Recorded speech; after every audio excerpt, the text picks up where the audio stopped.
What's going on, everybody? My name is Rudy Gonzalez, but you probably know me as Statistic. I'm using Mixcraft 9, and this is Time of Heartache 2021. So I recorded this in 2021, and we're just gonna get started right off the bat. And well, I'll give you a little bit of background on this song, I suppose. So I recorded this song in the year 2000, I believe. It could have been written in 1999, but I'm pretty sure it was 2000. I don't know. I came up with this. I had this little guitar effects processor that had like a drum loop thing built into it, and so it had like different patterns for like rock and like reggae, and I think there was like a bossa nova beat. Anyways, I picked one of the rock beats and I slowed it down like really slow. It was just like this looping, cheesy sounding beat, and I recorded some clean guitar over the top of it. Actually, I'll show you exactly what that clean guitar sounded like right here. This is just imagine this is actually pretty close. So I'll just give you the drum beat and the guitar, and you can hear what the roughly what the original sounded like.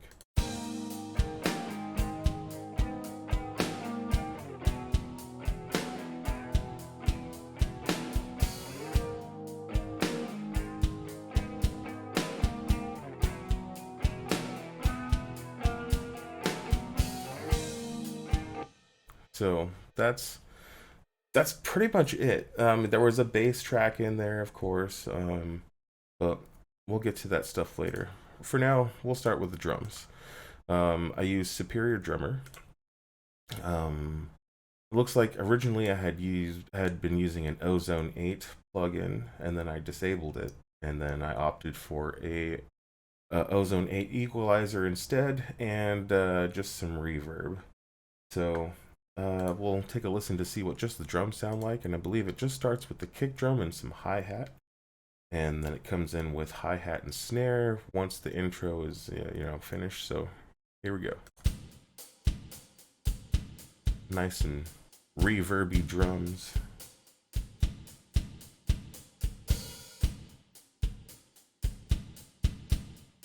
And like I said, this is Superior Drummer.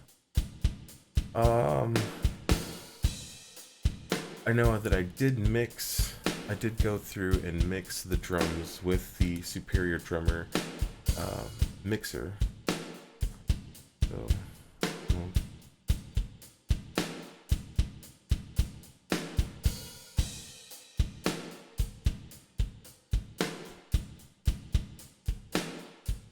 yeah, yeah, everything's been played with a little bit. So there's some things going on here, but it's all been tailored to fit the song. So, but yeah, it's nothing fancy. It's pretty basic, actually. I mean, if you listen, all that's going on is some hi hat and kick drum and snare drum, and I just tapped that out on tapped it out on my MIDI keyboard. But yeah, that's pretty much. I tried to do. I tried to make the same drum pattern as in the original, but I spiced it up a little bit because obviously it's not a. Oh, my thumbs are cracking. I spiced it up a little bit because it's not a loop. I didn't want it to sound like a drum loop. I wanted it to sound a little bit more organic than that. So I actually tapped it out. Um, kept my key velocities in there to keep that feel that I was going for. But yeah,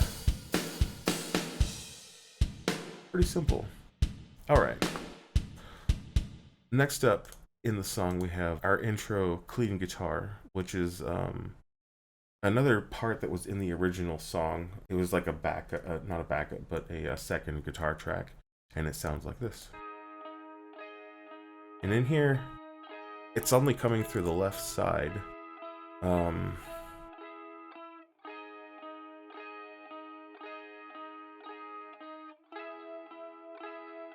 I don't recall only hearing it on the left side when I'm listening to the song itself, so we'll have to see if it actually sounds like it's only coming through the left side, because I feel like you don't really notice that it's on the left. It just kind of sounds like part of everything, so we'll check it out.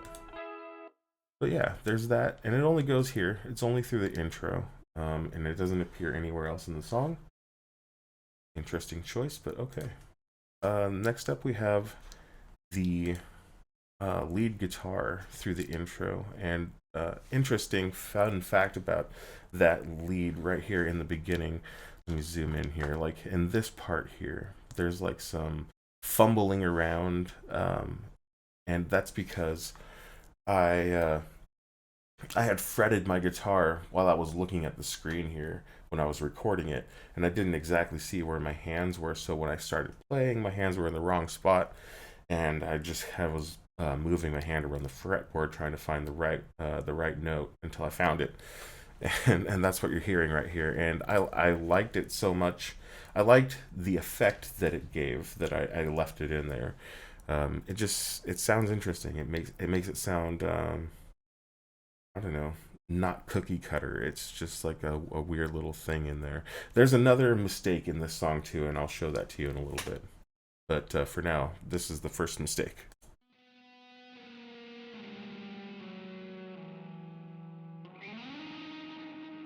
Right there, this part right here.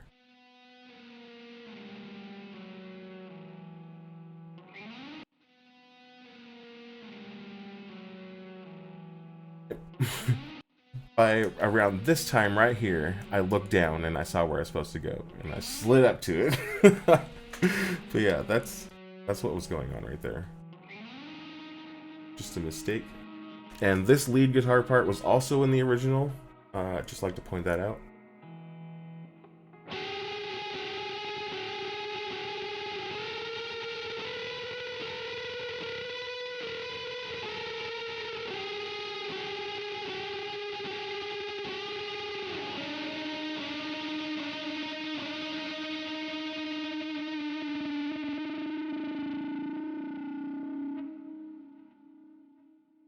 Cool.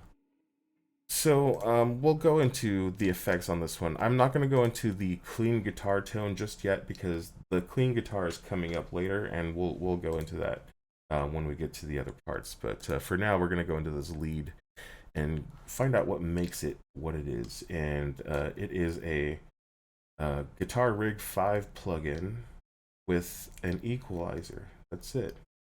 Um, so let's see. Let's see what it sounds like without these first. Um, I think it's just a direct guitar, direct in guitar. So let's see. Yep.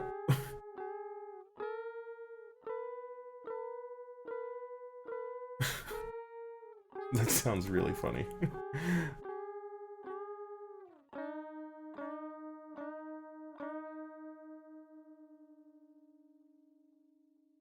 Interesting. And then you add the effects back on, and you get this.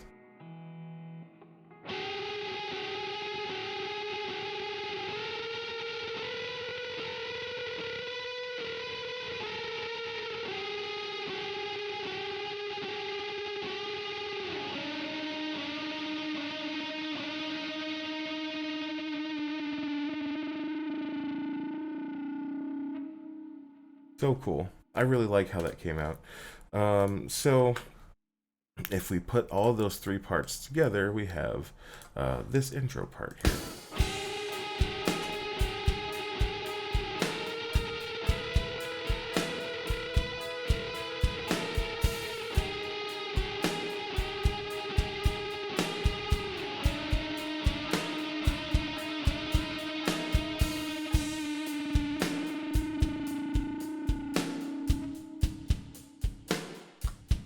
Neat.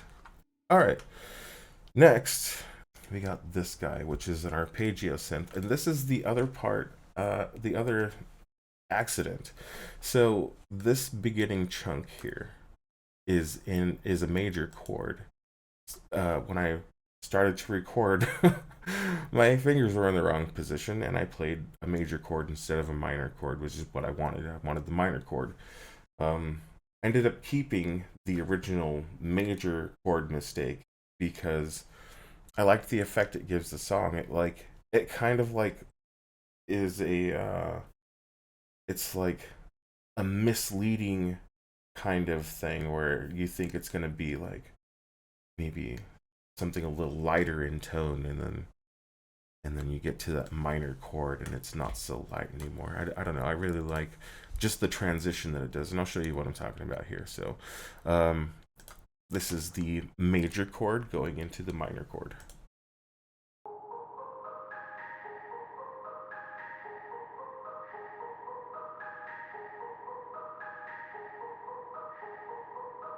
And then it stays minor for the rest of the duration. But I really like how it just it just changes. And in context of the song, it's really interesting. Let's play it with all of that stuff. And we'll start at the beginning with the drums and see how this major into minor affects the whole thing. You'll see what I mean.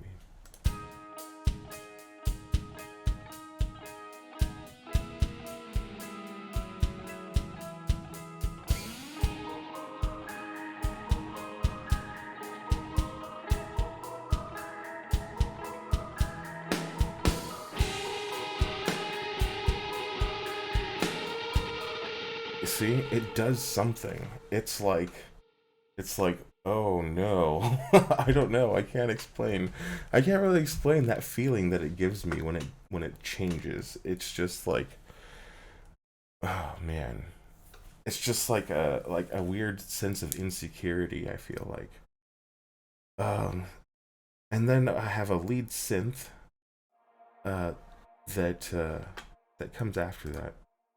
Um Not after that, but it comes on during that. But this is what that lead synth sounds like, and I believe it's mimicking the lead guitar track that we played just a minute ago. So um, this should be interesting.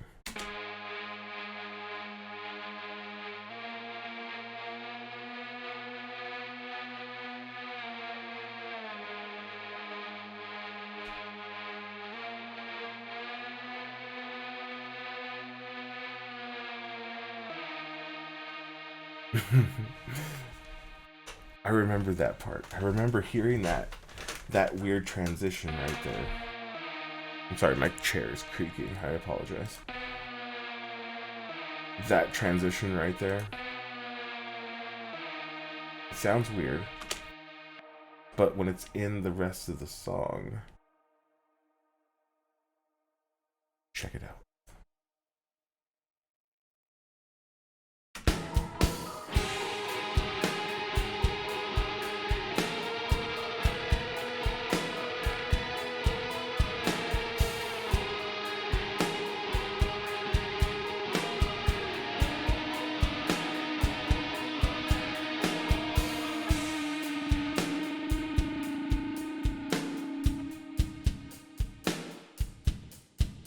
It just blends in.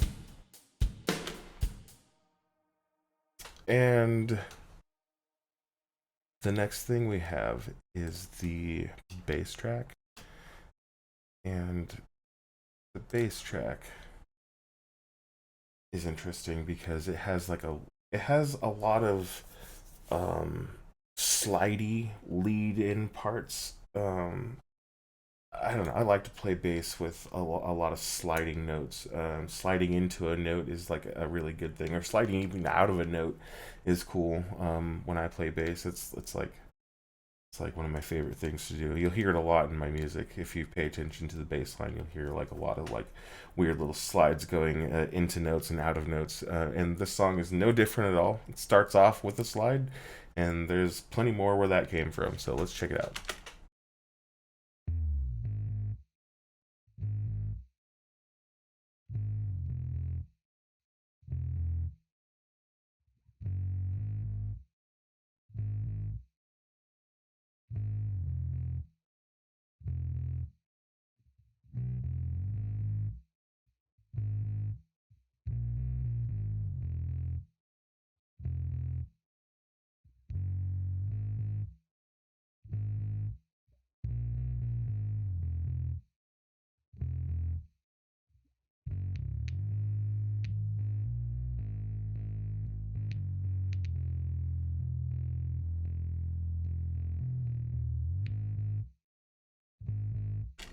So the bass is a little fuzzy. It's got like a little distortion on it, which is something you don't really notice when you're listening to the song together as a whole. So it's interesting hearing it here like this because I don't really recall it being distorted in any way. So the fact that I'm hearing it now is very cool, and I'm sure that it being distorted helps it stand out a little bit. Probably, fills out some empty space when it comes to some low end frequencies, and yeah, I will admit that I do use distorted bass quite a lot, and in this instance, you can't even tell that it's distorted in the mix. So a little bit of distortion can actually help you out when it comes to your bass. So um, try it out, see if it works for you. I'm drinking water, but for some reason, right before I drank it, it kind of smelled like apple juice. I know it's not apple juice. That's very strange. Okay, anyways, let's hear what the bass sounds in the mix with everything else.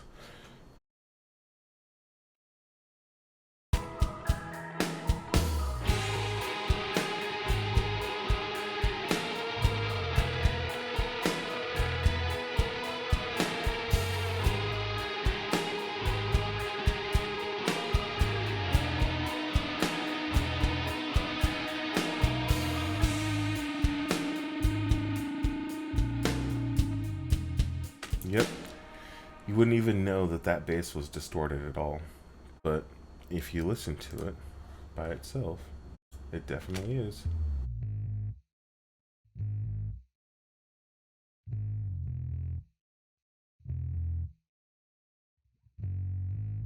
Crazy.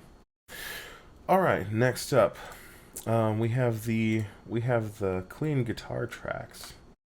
So I told you I was going to go through these guys and show you what was in them. So again, we have Guitar Rig 5 and an equalizer. That's it. The Guitar Rig 5 I think is just doing yep, a Summer Rocks preset. So if you use Guitar Rig 5 and you want to use my clean tone, Summer Rocks is what it is. Look it up. You can use that. Just because I want to, I'm going to show you the what I have going on Guitar Rig 5 for that lead tone that we were listening to a minute ago.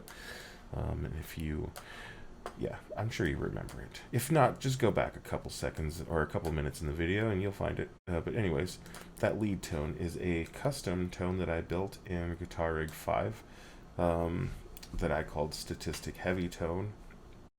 I think I use it in other places in this mix as well, and it is tweaked ever so slightly for those other instances, but we'll go over that when we get to it. But there's quite a lot going on in here because there are two amps going on at the same time, and they're being split left and right, and then I'm doing a lot of interesting stuff. So this amp has two sides to it. It's being split left and right, and I have two of those. So I have the one is being sent off 85% to the left, and the other one is being sent off 85% to the right. So you're getting a mix of both on the left and right. It's just different ratios of each.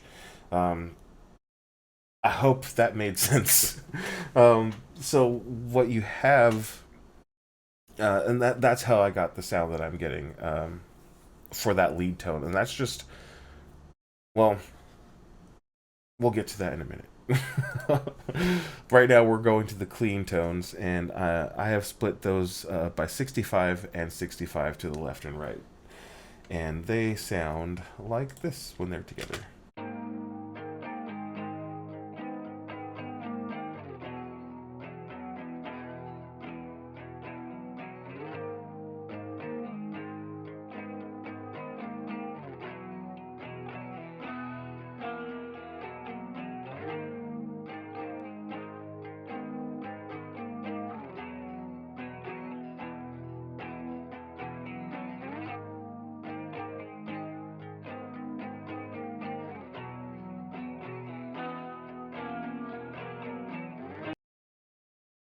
And then we cut them out here with some automation, and then I think we bring them back here for verse 2.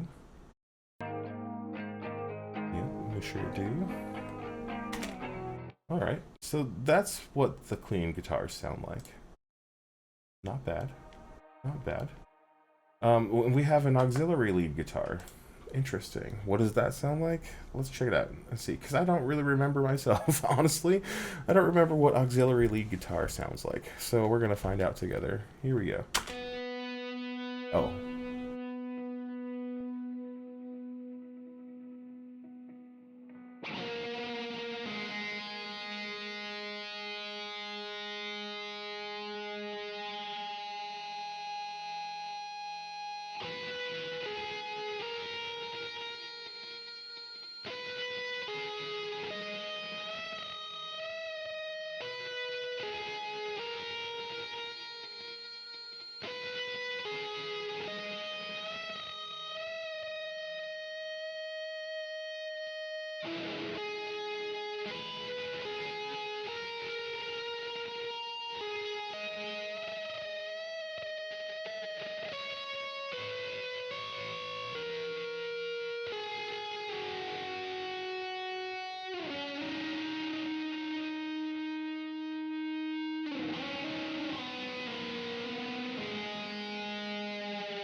Cool. Okay. Yeah, I definitely remember that part. Okay. So that's what the auxiliary lead guitar sounds like. And I see that it comes in uh, later on in this part, and I think that's what this is. We'll check that out. What does this sound like? Oh, there are some vocals there. Oops. Jumped the gun. I apologize for that. But anyways, here's that guitar solo part.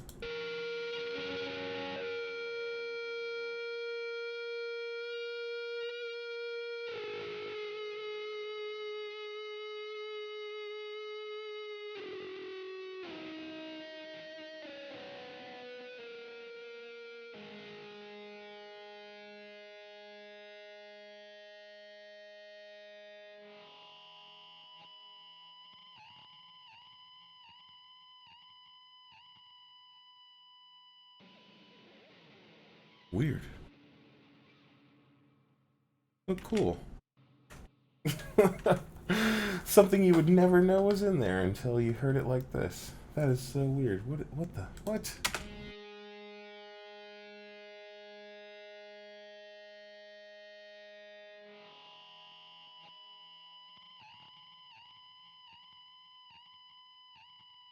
I wonder what that sounds like when you like put it with all this other stuff. Man, I don't remember hearing that. What, can you even hear that? You can't even hear it. But it's in there somewhere. It's buried under this one here. That's where it went.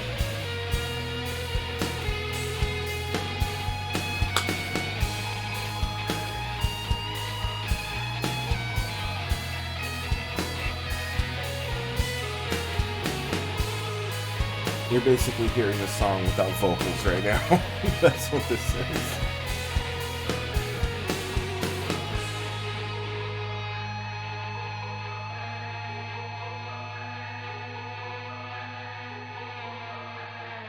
Actually, no, you're hearing it without the distorted rhythm guitars too.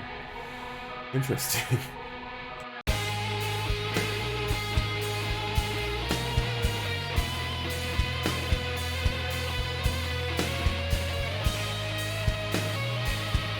I almost feel like you don't need the other guitars in there. That's like sacrilegious for me to say, but it almost feels like you don't need them.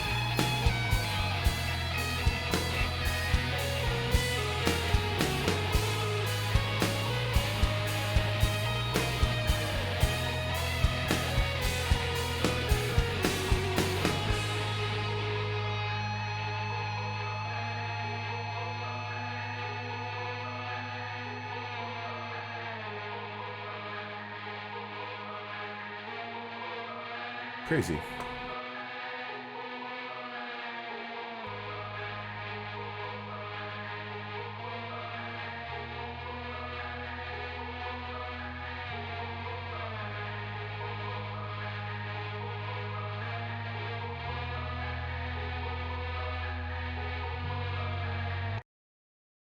Cool. Yeah, very nice.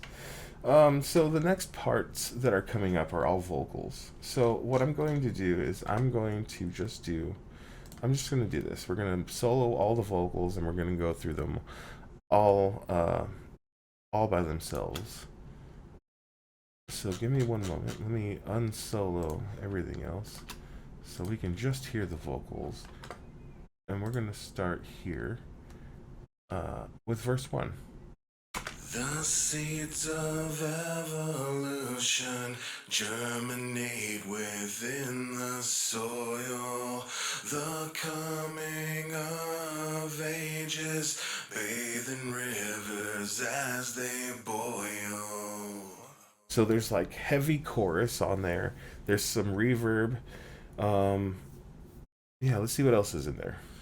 Waves crash upon the stones, feel it deep inside my bones, crawling up to outer space, everything is in its place. The songs of stardust fall from the sky, reminiscing of times gone by. I hear your voice and it's all so clear. The time of heartache is coming near. There's a lot going on in that vocal. So, well, as you can see, I mean, there's a shit ton of stuff here. So we have 1, 2, 3, 4, 5 vocal tracks going at the same time for that chorus. The songs of stardust fall from the sky. Whoops, let's see. Let's do this. I hear your voice and it's all so clear. The time of heartache is coming near.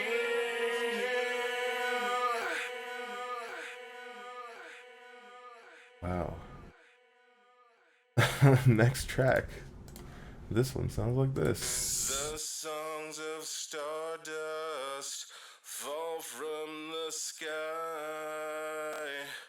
reminiscing of times gone by. What are these then?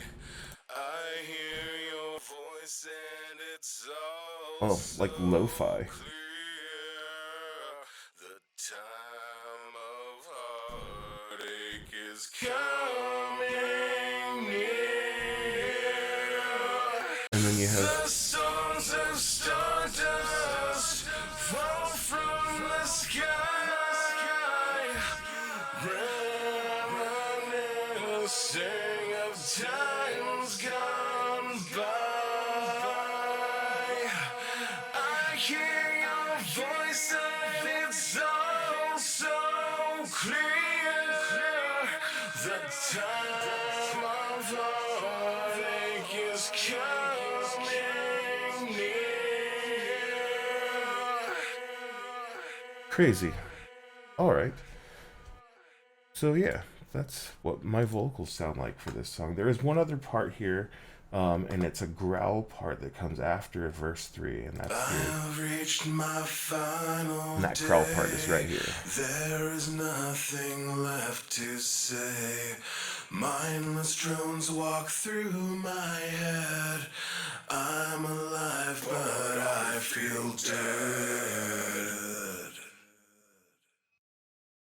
I don't know why. I just felt like it needed to be like some kind of intensity right there going into this solo part. Mindless drones walk through my head. I'm alive, but I feel dead. Yeah, I don't know. It just it worked out for me. I wanted it. I wanted it there, and I put it there. So next, hold on. Before we get ahead of ourselves, we're going to listen to all of these distorted guitar tracks, and we're gonna go here first. Start with the swell.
Very cool. So, okay. It says that I've got two synths here, and I don't know what they sound like. So we need to find out, because if they're here, what are they?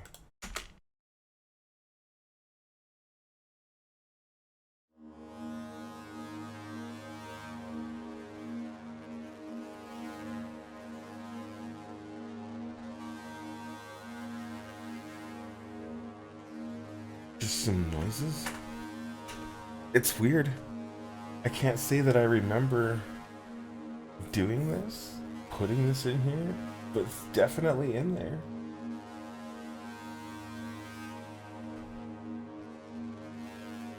What's melody pad?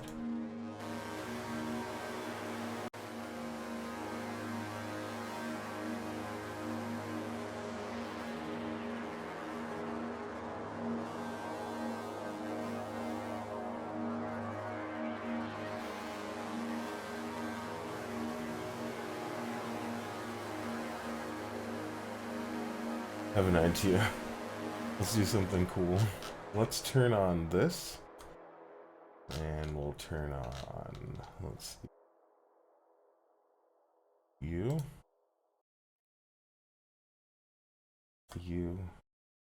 and you. And that's it. And we're just gonna go right here.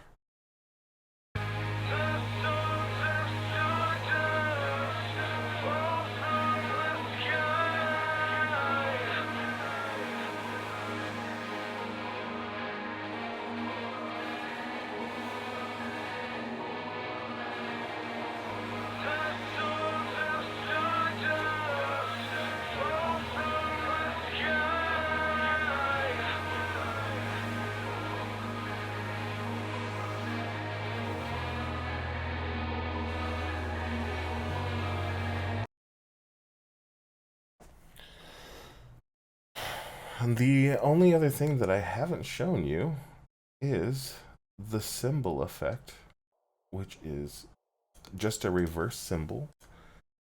And that is also, it's a throwback to a reverse cymbal that I had from a Casio keyboard that I used a long time ago when I originally recorded the song back in the year 2000. This is the reverse cymbal from my Roland, my JDXI. So it's not the same as the original reverse cymbal. It's a little shorter than the other one, but it's still effective and it does what I needed it to do. So it sounds like this.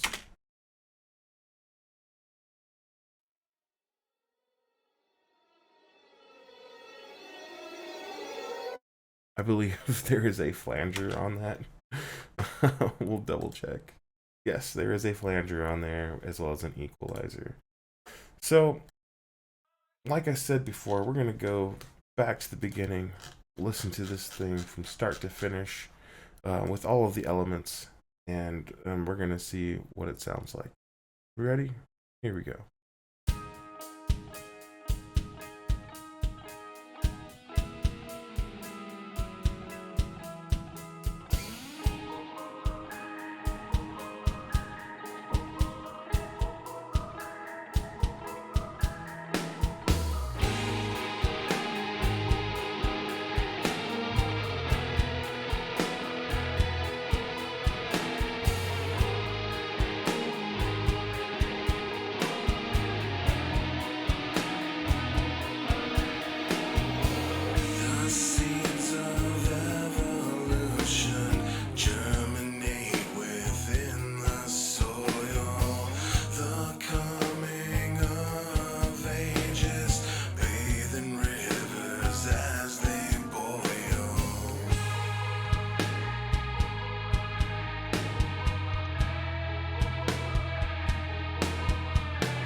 That was it.